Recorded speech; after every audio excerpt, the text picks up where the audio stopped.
Lads and ladies, welcome to the Junior Classics. Hi there, I'm Sir Bradley Hasse, a teller of borrowed tales. Join me as I share stories of courage, adventure, and wonder. But don't take my word for it. You can find out for yourself on today's Junior Classic. Mr. Vinegar, we are ruined. Come down, I say. Our fortune's made. Well, if I but had that beautiful instrument, I should be the happiest man alive. Mr. Vinegar, you foolish man.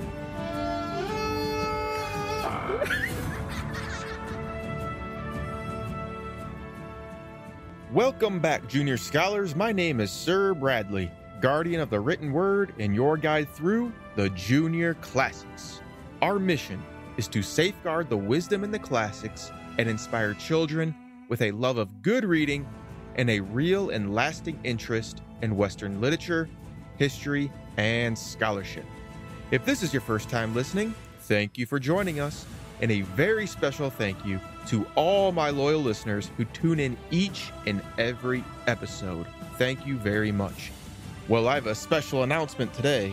Today is my son's birthday. He turned 6 years old. I wonder how many junior scholars are 6 as well. Well, Bennett, it is my desire for you to grow in wisdom and stature, and to become a man who is not afraid to be brave, loyal, and speak the truth. So happy birthday to you, my son. If you are just tuning in, we just finished Season 1, Old Favorite Fairy Tales, and now we're in the beginning of Season 2, Tales from Around the World. We will focus on a specific nation for a time in order to steep ourselves in their greatest stories. And today, we continue our steeping in merry old England.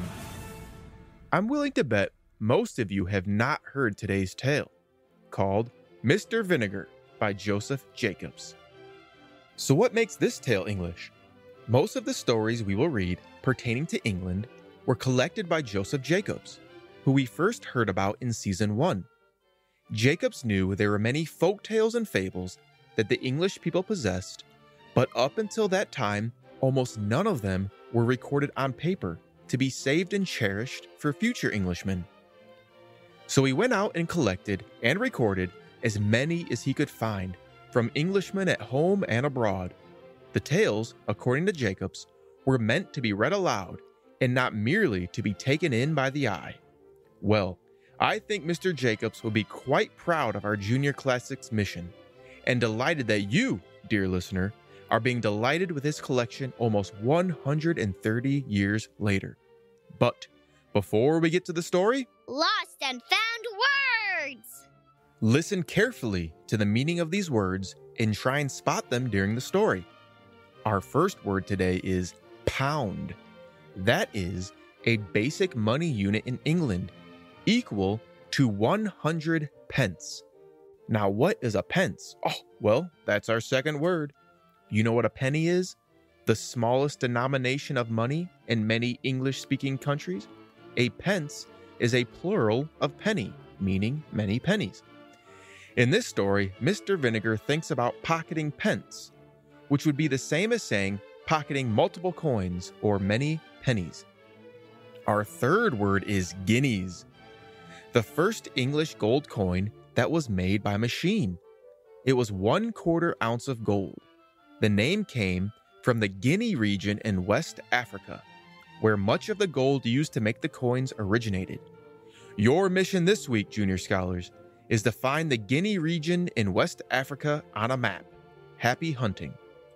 Our next word is capital, which is a word you can use to describe something as being excellent.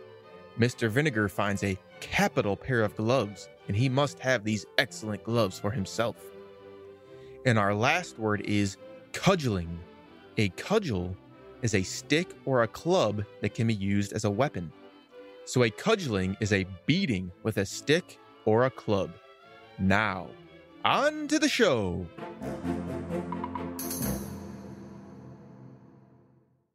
Do you know what it means to be content? Today's dictionaries define being content as feeling happy or satisfied with what you have and who you are. However, I think there is more to being content than simply feeling happy. and the dictionaries of old define a deeper meaning. They define being content as a satisfaction which holds the mind in peace, and being able to hold back complaints or wanting more. We all struggle with wanting more, and there is nothing wrong with that, or the desire to improve one's life. However, if you are only happy with getting the next best thing, whether it be a new toy, game, or whatever you can think of, you will never be at peace, and other areas of your life will suffer. In today's story, Mr. Vinegar decides to leave his home with his wife, Mrs. Vinegar, in order to improve his family's money situation. By chance, Mr. Vinegar discovers a small fortune, and his wife wisely advises him to purchase a cow, which can provide milk, butter, and cheese, which the family can sell at market and make a living on. After Mr. Vinegar buys the cow, however, it all goes wrong. Mr. Vinegar is afflicted by the desire to possess the next shiny object and to immediately purchase things that help him feel better when he is temporarily uncomfortable. Mr. Vinegar starts out with 40 gold coins and a perfectly good cow, but Mr. Vinegar is not content, and this is where his troubles begin. I wonder, what will he be left with at the end of the story?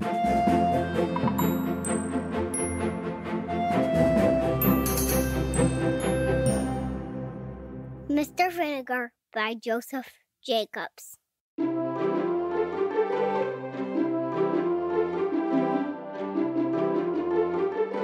Mr. and Mrs. Vinegar lived in a vinegar bottle. Now, one day, when Mr. Vinegar was from home, Mrs. Vinegar, who was a very good housewife, was busily sweeping her house when an unlucky thump of the broom brought the whole house clitter-clatter about her ears. In an agony of grief, she rushed forth to meet her husband. On seeing him, she exclaimed, "Oh, Mr. Vinegar, we are ruined. I have knocked the house down, and it is all to pieces." My dear, let us see what can be done. Here is the door. I will take it on my back, and we will go forth to seek our fortune. They walked all that day, and at nightfall entered a thick forest. They were both very tired, and Mr. Vinegar said, My love, I will climb up into a tree, drag up the door, and you shall follow. He accordingly did so, and they both stretched their weary limbs on the door and fell fast asleep. In the middle of the night, Mr. Vinegar was disturbed by the sound of voices underneath, and to his horror and dismay, found that it was a band of thieves met to divide their booty. Here, Jack, here's £5 for you. Here, Bill, here's £10 for you. And here, Bob, here's £3 for you. Mr. Vinegar could listen no longer. His terror was so great that he trembled and shook down the door on their heads. Away scampered the thieves, but Mr. Vinegar dared not quit his retreat till broad daylight. He then scrambled out of the tree and went to lift up the door. What did he see but a number of golden guineas? Come down, Mrs. Vinegar. Come down, I say. Our fortune's made. Our fortune's made. Come down, I say. Mrs. Vinegar got down as fast as she could, and when she saw the money, she jumped for joy. "Now, my dear, I'll tell you what you shall do. There is a fair at the neighboring town. You shall take these 40 guineas and buy a cow. I shall make butter and cheese, which you shall sell at the market. Then we shall be able to live very comfortably." Mr. Vinegar joyfully agrees, takes the money, and off he goes to the fair.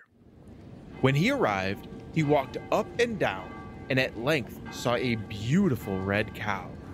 It was an excellent milker and perfect in every way. Oh, if I had but that cow, I should be the happiest man alive.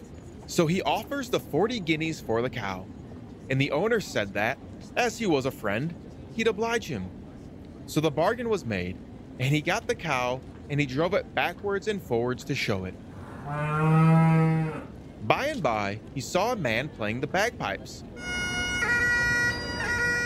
The children followed him about, and he appeared to be pocketing money on all sides. Well, if I but had that beautiful instrument, I should be the happiest man alive. My fortune would be made. So he went up to the man. Friend, what a beautiful instrument that is, and what a deal of money you must make. Well, yes, I make a great deal of money, to be sure, and it is a wonderful instrument. Oh, how I should like to possess it. Well, as you are a friend, I don't much mind parting with it. You shall have it for that red cow. Done, said the delighted Mr. Vinegar. So the beautiful red cow was given for the bagpipes. He walked up and down with his purchase, but it was in vain he tried to play a tune. And instead of pocketing pence, the boys followed him, hooting, laughing, and pelting. Poor Mr. Vinegar! His fingers grew very cold, and just as he was leaving the town, he met a woman with a fine, thick pair of gloves. Oh, my fingers are so very cold. Now, if I had but those beautiful gloves, I should be the happiest man alive. He went up to the woman and said to her, Friend, you seem to have a capital pair of gloves there. Yes, truly. And my hands are as warm as possible this cold November day. Well, I should like to have them. What will you give? As you are a friend, I don't much mind letting you have them for those bagpipes. Done. He put on the gloves and felt perfectly happy as he trudged homewards.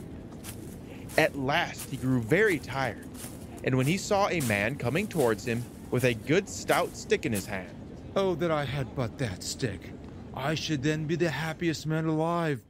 Friend, what a rare good stick you have got. Yes, I've used it for many a long mile, and a good friend it has been.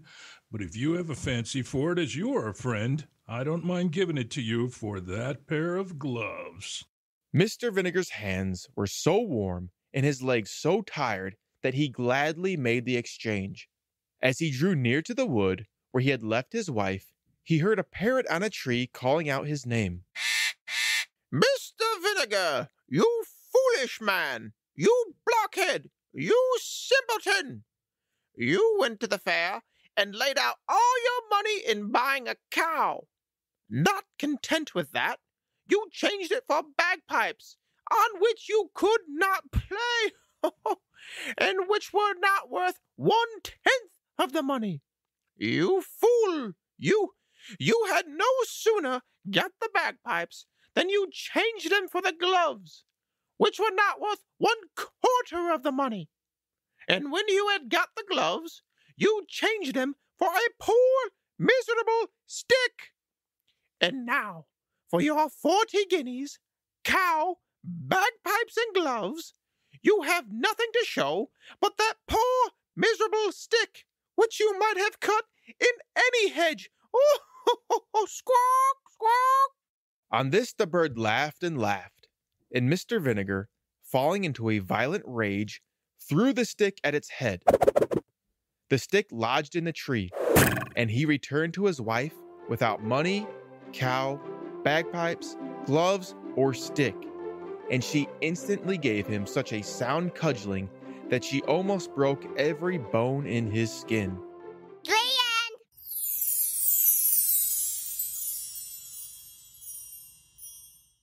Mr. Vinegar, you foolish man, said the parrot, and the parrot was indeed correct. Mr. Vinegar took all the money he found and bought a cow.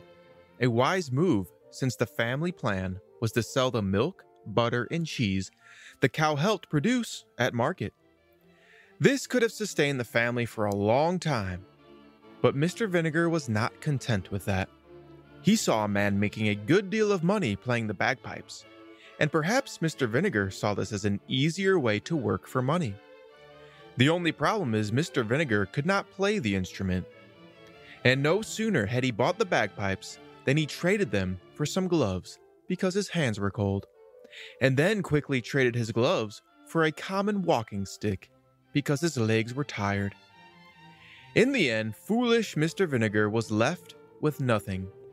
He failed to provide for his family, and now they will go hungry. because Mr. Vinegar did not understand and could not practice the ability to be content. The lesson is this, junior scholars. Contentment is a spiritual experience that allows peace in the middle of a storm. A content person still wants to do better and be better, but they don't pin all their hopes, dreams, and happiness on the next best thing. A content person may say, if this is all I ever have, I'll thank God and call myself blessed. But if I can grow and improve, then I'm going to do that. Until next time, junior scholars, I am Sir Bradley. Be brave, be loyal, and speak the truth.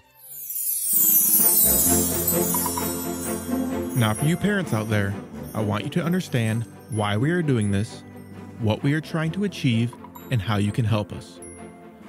This is a rescue operation to preserve the classics and the wisdom within before it is lost forever.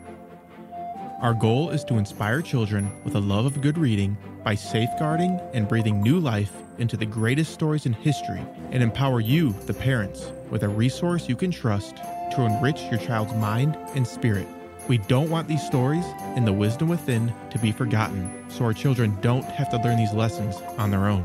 The most important thing you can do for us is to spread the message and tell others about these stories and what we are doing. If you want to donate, we would love that as well. My promise is that 100% of donations will go to building the impact and quality of the Junior Classics.